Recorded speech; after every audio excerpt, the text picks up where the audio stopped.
Bueno, chicos, qué bueno verlos a todos por acá. Esto para que lo vean si están aburridos y cabreados, como a veces pasa. Y vamos a conversar con César, como lo hemos hecho otras veces, tratando de meternos en temas de contingencia y al mismo tiempo entretenernos un poco con algún dato interesante que podamos aportar. César, ¿cómo has andado? Bien, pues esto es como el día de la marmota. Uno amanece todos los días y se chuta y amanecí de nuevo y otra vez estoy encerrado. Y no es chiste, con la misma música Además de yo Bob soy de Dylan. riesgo, entonces, como soy de riesgo me tienen muy recluido. Está bien, pues al final somos todos de riesgo en esta cuestión.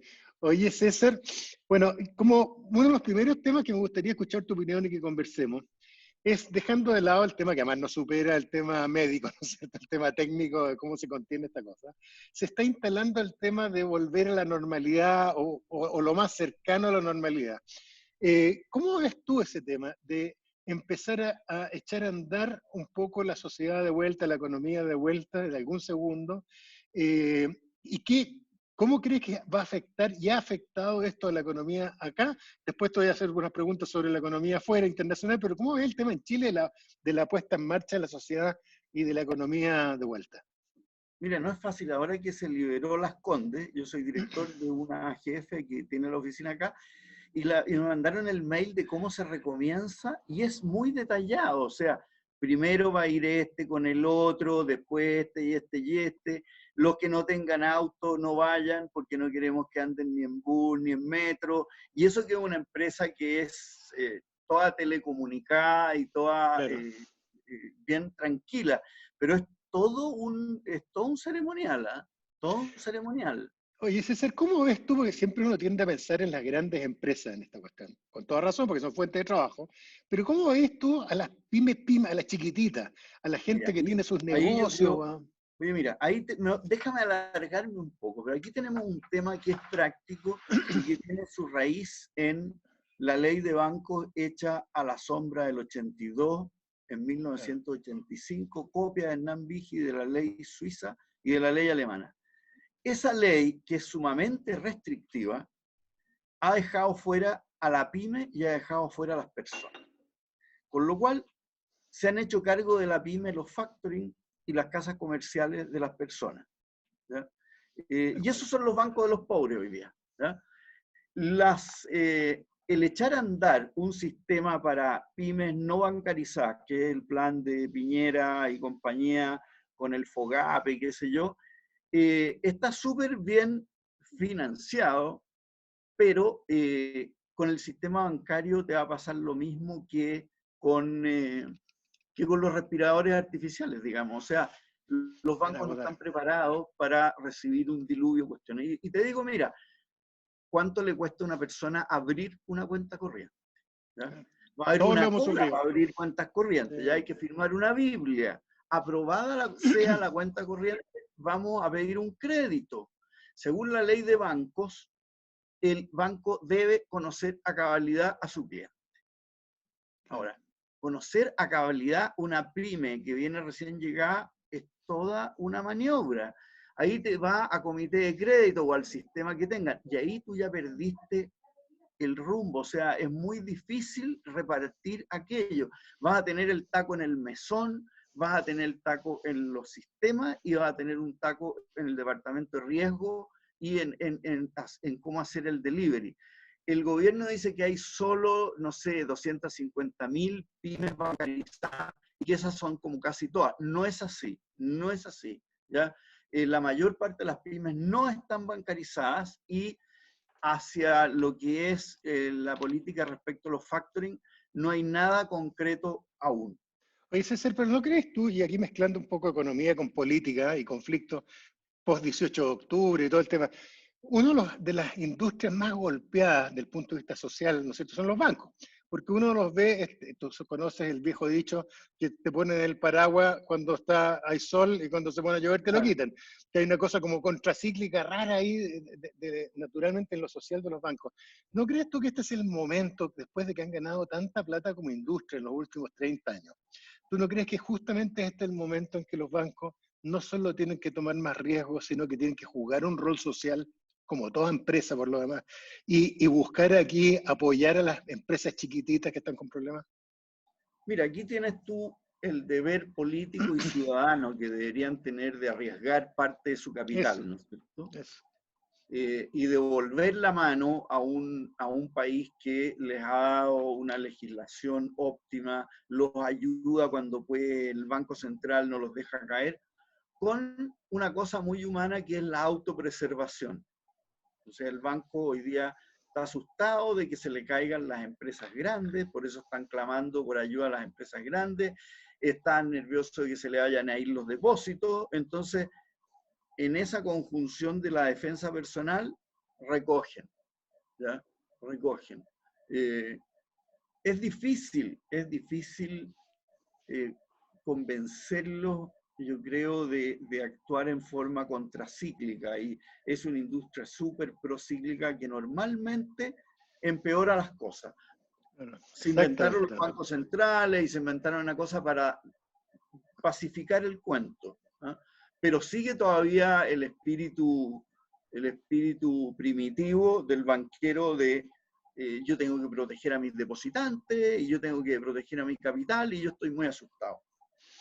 Oye, César, a propósito de lo mismo, obviamente nosotros somos una economía abierta, que es parte de las herencias que creo que no todo, o sea, que incluso gente de mi sector político de la izquierda hoy día no critica. Somos una empresa abierta al mundo porque además en lo interno somos muy chiquititos. ¿Cómo ves la cosa afuera, César? Estábamos comentando antes del programa la caída del 6,8% en China de la producción.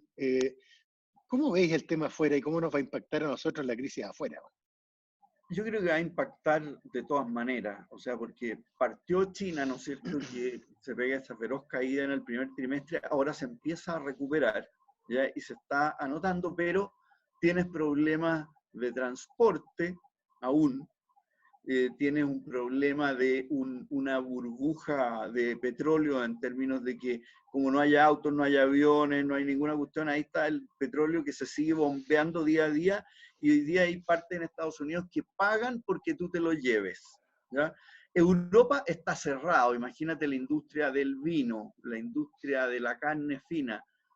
Hoy día, que worldwide, digamos, no hay restaurantes, no hay eventos, no hay hoteles, no hay asados de amigos, no hay celebraciones de los partidos de fútbol. Todo eso te implica el que la gente no compra un montón de cosas. ¿Para qué te digo cómo está afectado todo lo que es venta de autos, venta de electrodomésticos y venta de apparel, o sea, de ropa? Porque hoy día la gente lo que está pensando es voy a comprar el mínimo y el mínimo es alimento.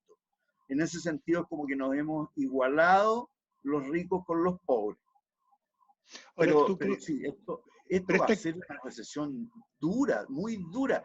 Y yo creo que no hay política, incluso si están bien administrados todos los elementos que hay ahora, que permitan hacerse un lado o evitar este cáliz. Ahora, eso es súper importante para la gente que nos escucha, César, porque hay que prepararse para eso, ¿no? Y yo creo que lo más importante es prepararse en lo psicológico, porque tú, sobre todo, y lo hemos hablado tantas veces, César, las crisis son súper duras, pero se sale de las crisis. Y ponen a prueba a la estamina, como dicen los gringos, ponen a prueba el vigor, la fortaleza psicológica, no solo de las personas, sino de los países. De esta cuestión vamos a salir, pero el golpe va a ser fuerte desde el punto de vista económico. Mira, va a depender de cuánto dure en el fondo, pero cuando hay una recesión larga, y me estoy pensando en el 82, 83, 84, Sí. ¿ya? La, la, la protesta social fue enorme.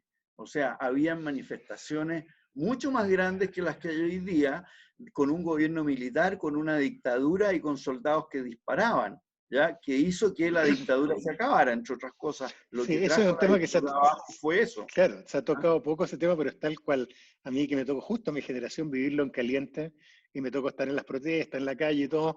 Efectivamente, aquí el empujón que le pega a la protesta social, la cesantía y la caída económica tremenda que fue la crisis del 82, 83, creo que tal como tú dices, la zancadilla que hizo que el gobierno no pudiera pasar el Y ahí, plebiscito. y ahí voy, que era una economía mucho más chica, con bancos más chicos y todo. Yo estaba en el central ahí tratando de hacer justamente planificar en forma masiva créditos para empresas y pymes, y se podía hacer porque los bancos estaban todos intervenidos. Entonces, no era cuestión de que los banqueros se pusieran complicados, o sea, o lo hacían o los echaban. Entonces fue mucho más fácil el hacerlo que lo que puede ser hoy día. Pero a mí me da miedo en que esta crisis también deja al descubierto en forma muy cruda las desigualdades. ¿Por qué hay colas? ¿Por qué la gente en barrios más pobres no se queda en la casa? Porque la gente más pobre gana día a día y compra día a día. No como nosotros que comprar una semana, ¿ya? Y estar guardando. Ellos tienen que ir todos los días y tienen que ir a hacer trámite, a buscar, a ver su cuenta RUT, a ver ahora estos subsidios que están entregando. Y todo eso son colas y todo eso es infección. Tal cual. Oye, César, ¿cómo ves el tema en Estados Unidos? Eh, Estados Unidos no solo tiene esta particularidad que me gustaría escuchar tu opinión sobre, que ha puesto en crisis la institucionalidad norteamericana.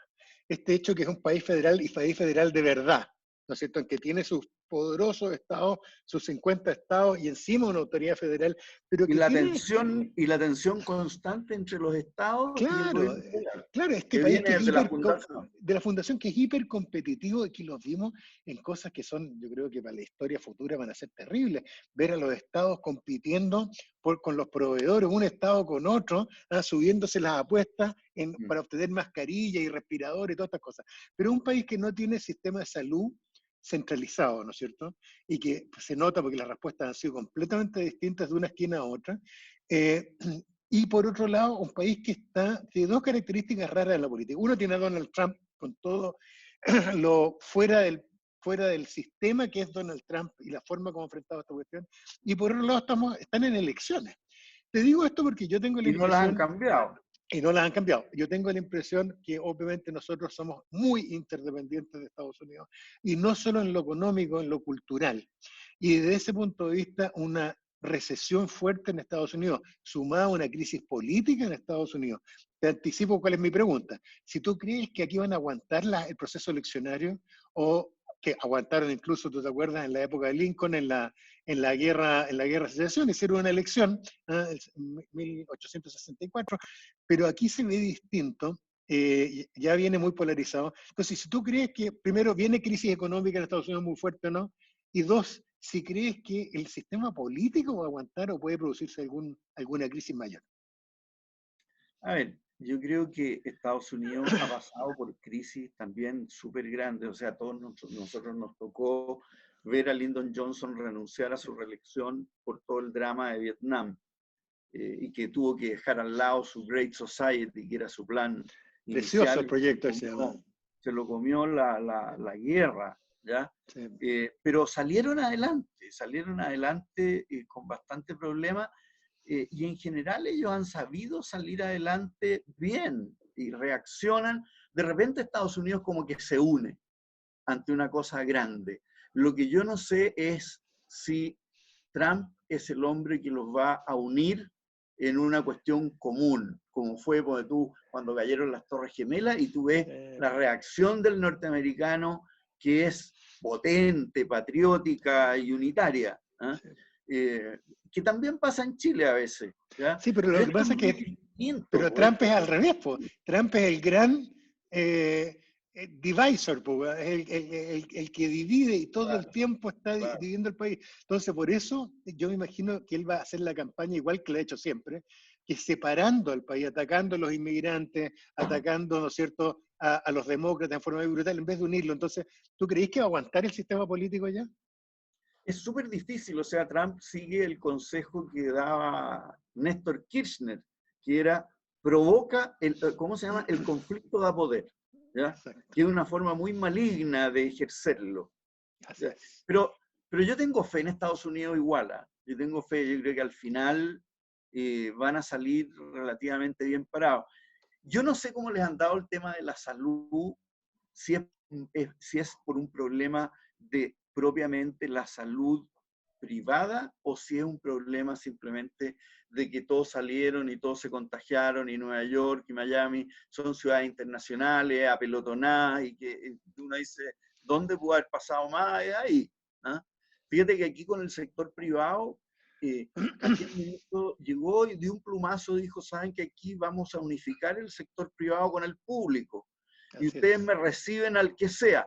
Y ha funcionado Sí, súper bien, en una efectivamente. circunstancia especial. Y no han reclamado ni por precio, ni por... Siempre existen estos desviados como las ISAPRES, digamos, que se les ocurre justo en ese momento subir y más encima hay que rogarles para que lo posterguen, qué sé yo. Pero, pero en general yo creo que, yo no sé en Estados Unidos, yo no sé la impresión que tienes tú. Mi hijo me dice que el 80% de las muertes en Nueva York son de Latino. hispánicos y negros, lo Sí. cual te demuestra que, claro, que pega mucho más fuerte en un segmento que en otro. Claro, pero eso, piensa, por ejemplo, leyendo diarios hoy día en la mañana norteamericanos en la red, me topé con un tremendo problema con que están, no sé si lo viste, en una fábrica de cecina gigantesca, de comida de ¿Ya? cerdo en Dakota del Sur. Algo Mm. pasó en una fábrica que tenía una cantidad de tremenda empleados y además se contagió en una semana, se contagió la mayor parte de la gente y tuvieron que cerrar la fábrica. Pero lo que significó este brote en la zona Ah, ahí pero del oeste, en chilense. En abril y marzo yo tenía que vender todas mis vacas, terneros y toda la cuestión. Están las ferias cerradas. Por lo tanto, los precios de referencia están en el aire. Está cerrado el principal matadero de Chile, que está en Temuco, por el cuento del virus. Y los dos mataderos de Osorno, que son los que le siguen, están a media máquina porque gente de uno de los turnos salió viralizada y hubo que parar el turno. O sea, esto ocurre en todas partes, ¿eh? En todas partes, y produce un daño tremendo, produce resentimiento entre las personas. O sea, oye, no me toques tú, no te metáis conmigo porque me podía infectar.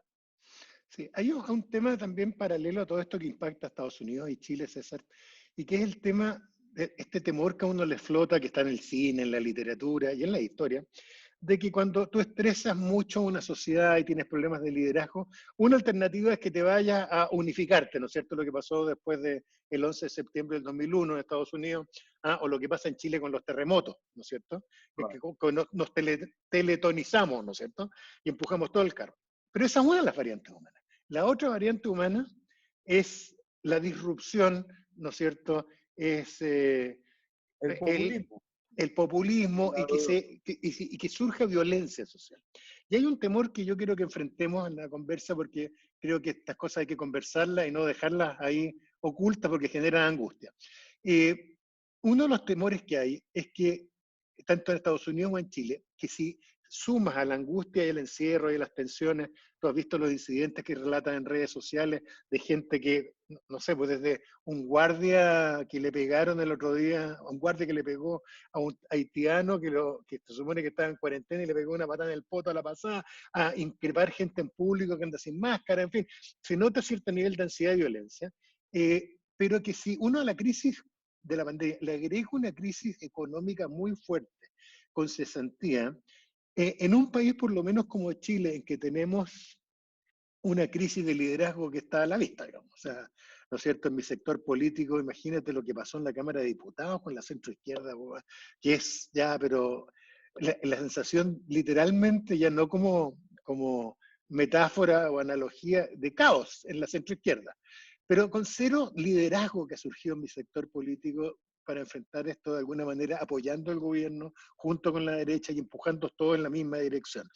Entonces, ¿cómo ves tú el tema de que aquí, si superponemos una crisis económica fuerte en Chile y en Estados Unidos, esto genere eventualmente disrupciones sociales?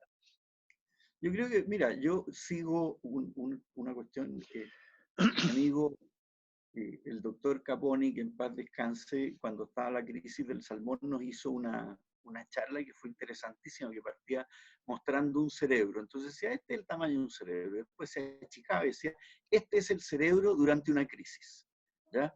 La gente vuelve como a la infancia o a la adolescencia, se acaba la racionalidad y la gente tiende, lo que dices tú, a huir o a agredir, que son el primate que llevamos adentro, ¿ya? Fight or Y en flight, claro. Y entonces el rol del liderazgo es contener y conducir. Y es súper difícil, no es sencillo. ¿Ah? Pero el primer presupuesto, César, de eso es informar bien.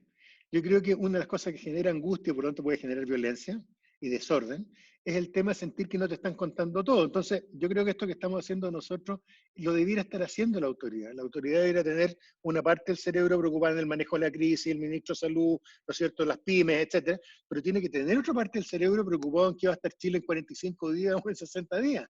Y empezar a explicarle a las personas lo que puede venir, cosa que no haya sorpresa, ¿no? Bueno, yo creo que el gobierno ha estado muy claro diciendo que esta es una crisis económica que se nos viene encima, que es muy grande. Así es. ¿Ya?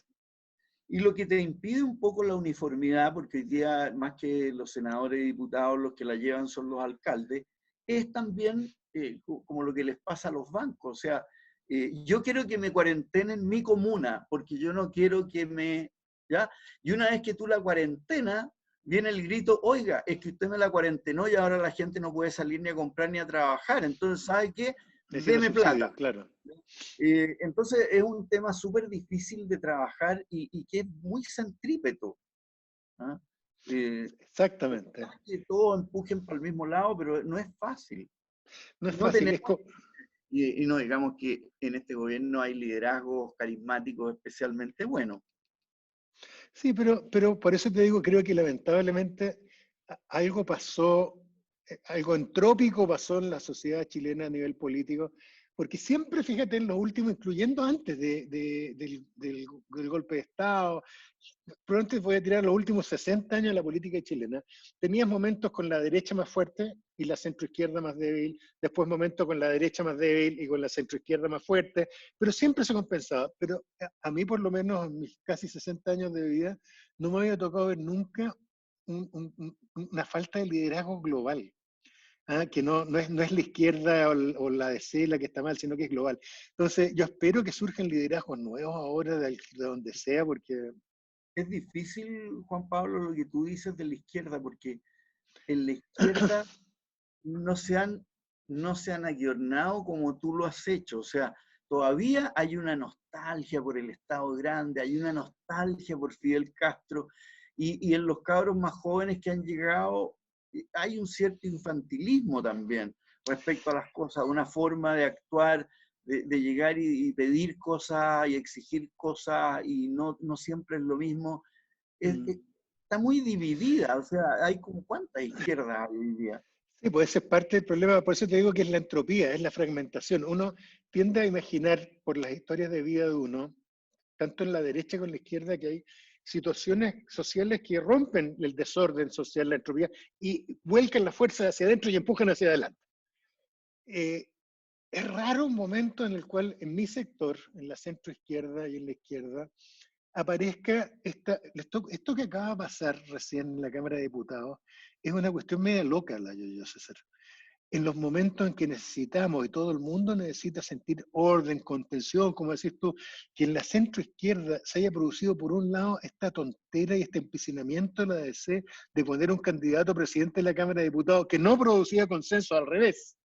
Y los otros, estar dispuestos a quebrar el acuerdo de que llegue un candidato del gobierno y perder, ¿no es cierto?, la mayoría de votos que tiene, lo que genera ingobernabilidad, porque tú sabes que el tener un presidente de la Cámara de Diputados de la derecha es muy complicado cuando no tenéis la mayoría. Es complicado Entonces genera echarlo desorden. y es complicado echarlo sin causa.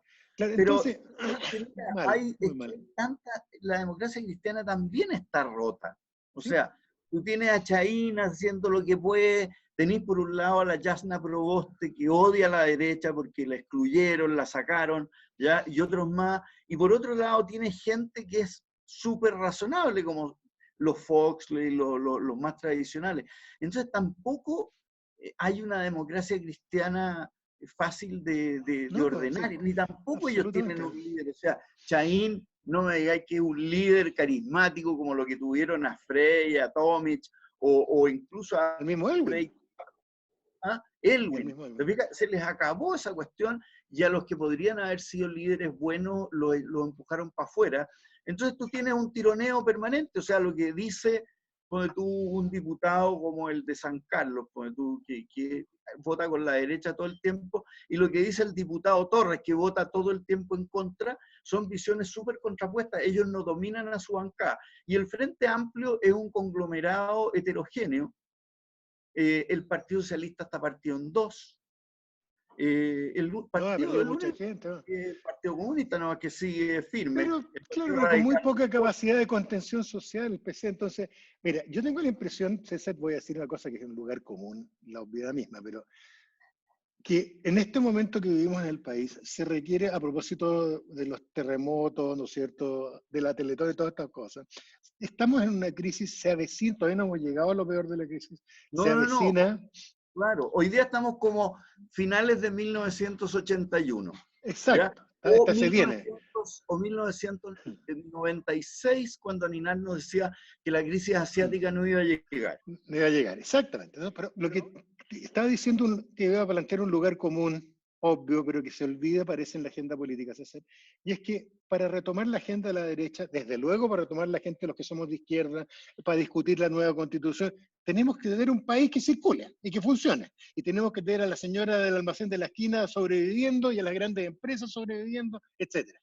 Para hacer eso, no existe otra forma que lo que tú planteabas delante, y es que los liderazgos empujen todos en la misma dirección. Si no logramos ordenar ese que es el desde, eso es el presupuesto que nos permite tomar decisiones para enfrentar la crisis en forma de unidad nacional, etcétera. Si no logramos que nuestros dirigentes políticos empujen todos en la misma dirección, estamos hasta las masas nomás, porque resulta que no va a quedar suficiente país para repartir después si no hacemos esto Claro, que es el lo que se obvio. haga cargo del pastelito lo va a pasar pésimo. Pésimo, entonces imagínate, yo creo que lo que es increíble, César, es que uno tenga que estar recordando esto y que uno sienta que no está ahí. O sea, ¿cómo no ha aparecido nadie dentro del Frente Amplio, dentro de la izquierda, dentro del PC, dentro de la DC, del Ni de PS, los el PPD, alcaldes, diciendo, ni de ni los siquiera de los alcaldes? alcaldes. Así es. Pero bueno, crucemos los dedos, César, de que podamos enfrentarlo así, porque es evidente, estamos en un periodo muy entretenido en la historia chilena, pero hay que suspender en este momento todo y empujar y remar todos para el mismo lado porque se nos puede hundir Mira, el buque. a mí lo que me preocupa es que la autoridad económica, como nunca ha tenido calle, ¿ya? Y no saben lo que es abrir una cuenta corriente, y no saben todas esas cuestiones, se van por una vía que es relativamente tradicional y conocida, y esa vía no sirve. O sea, hoy día, para prestarle a la pyme debería poder ir al Banco del Estado, entregar 2 papeles y que le depositen en la cuenta RUT la plata y después preguntamos. Hacerlo como se hace siempre, simplemente no camina. O sea, ahí hay un tema de falta de audacia que me llama mucho la atención. Y se van a ver enfrentados además a un tema políticamente muy crudo, que es cómo ayuda a las empresas grandes. Oye, César, a propósito de eso, el temón, que como último tema antes de terminar, es evidente, en mi opinión, que hay que proteger a las empresas grandes, entre otras cosas, no solo porque son un motor económico, sino porque son fuentes de trabajo y hoy día pasa a ser una prioridad social de proteger las fuentes de trabajo, ¿no es cierto? Pero, ¿cómo se hace eso? Porque efectivamente, si los bancos no colaboran, yo he estado mirando en Estados Unidos y lo que están haciendo es tratar de financiar directamente desde los estados a las empresas, Pero saltándose en parte a los aquí no bancos. puede. No Aquí se no puede. puede. Aquí, mira, yo creo que hay una solución que es aligerar la ley de quiebras con sus quórums y ¿Ya? que las empresas cuando tengan problemas entran en este sistema de que si hay un préstamo nuevo, si hay un proveedor nuevo, tiene preferencia. Y entonces tú podrías decir, ¿sabe qué? Métase al sistema, le vamos a bajar los quórums para que se aprueben, ¿ya? Y usted diga que va a emitir deuda super junior, super preferente, digamos, y el Estado capaz que le dé una garantía a esa plata nueva, digamos, ¿ya? Cosa de que llegue alguien, porque si no, no va a llegar nadie. Pero yo creo que esto de decidir en forma autónoma qué empresa es viable y qué no, yo creo que es muy complicado. Yo creo que eso lo tienen que decir los accionistas junto con los acreedores, en un ejercicio que no necesariamente es fácil y no necesariamente, pero por lo menos que pasen esa pequeña vergüenza, ¿no es cierto?, de tener que entrar a un sistema y asegurarse que solo para plata nueva y solo para proveedores que te sigan atendiendo. Porque fíjate que aquí todo el mundo se preocupa de los préstamos y de los bancos y de los bonistas. Aquí, cuando una empresa se friega, y esto me tocó a mí en la Polar, piensa tú, LAN no solamente tiene un problema de pagar su leasing de aviones, que es la parte financiera y qué sé yo, le tienen que seguir cooperando los gallos del catering, los que le venden el combustible, los que le mantienen los aviones. En ese sentido, la ley de quiebras que tenemos, que es bastante moderna, se hace cargo de eso. Muy bien. Pero obviamente que no tiene la agilidad que corresponde para una crisis como esta. Está hecha para casos normales, en que normalmente quiebra, para que tú tengas una idea, no más de un 1,5% de las empresas al año. Tal cual. Entonces, ahí yo creo que van a tener que meterle dientes y no hacer fácil. No. Pero es importante eso porque en Chile tendemos a enredarnos en eso. Aquí lo que estáis diciendo, César, es que no es importante solo el fondo de las medidas, sino las formas. Y la agilidad parece ser la meta, porque si no hay agilidad aquí, está la velocidad que avanza esta crisis, que si no, puede ser tarde. Claro, en ese sentido muy parecido a lo que pasó en el año 82, o sea, se devaluó y a las empresas les subió el pasivo al doble en forma abrupta y les pasó a todas. Claro. Partiendo por las más grandes, que eran las más endeudadas en dólares. Ahora, aquí además tienen el problema, y esto tú eres abogado y lo conocí, la ley de afuera y todo, todos los bonos internacionales que tienen emitidos están bajo la ley de Nueva York. Claro. Entonces ahí puedes hacer un montón de cosas aquí, pero vas a tener que hacer un Chapter 11 allá. Exactamente. ¿Ya? Y el Estado va a tener que ponerle garantía a los new bond holders que hayan y luchar con el tema de los holdouts, que no es menor, que son los que son rebeldes, dicen no, yo me opongo y yo sigo cobrando. Exactamente. No, sí, bueno, viene complicado. Viene complicado, pero lo bueno, César, es que vamos a poder seguir conversando porque va a haber temas para arriba. Como siempre, César, un agrado conversar contigo. Nos queda toda la parte social, o sea, esto cuánto ha demostrado las desigualdades, y por otro lado que también nos ha igualado, o sea, hoy día consumimos, lo consumen los ricos lo mismo que los pobres. Hoy día se acabaron las marcas caras de autos, nadie vende. Hoy día las casas caras no existen. O sea, hay una serie de cosas que también nos tienden a igualar. Pero en fin, para la otra, ahí ustedes saben que tenemos a los que nos escuchan, que nos vamos turnando con César en quien maneja esta conversación. El próximo viernes y sábado nos va a tocar ahí con César, manejando el tema. Y ahí, César, podremos meternos en el tema social a fondo y tener más información y aprender un poquitito más de la crisis social y económica de la pandemia de 1918. Bueno, muchas gracias a todos por los que nos escucharon. César, qué bueno verte, cuídate, saludos a la familia y nos vemos la próxima semana. Chao. Eso, chao.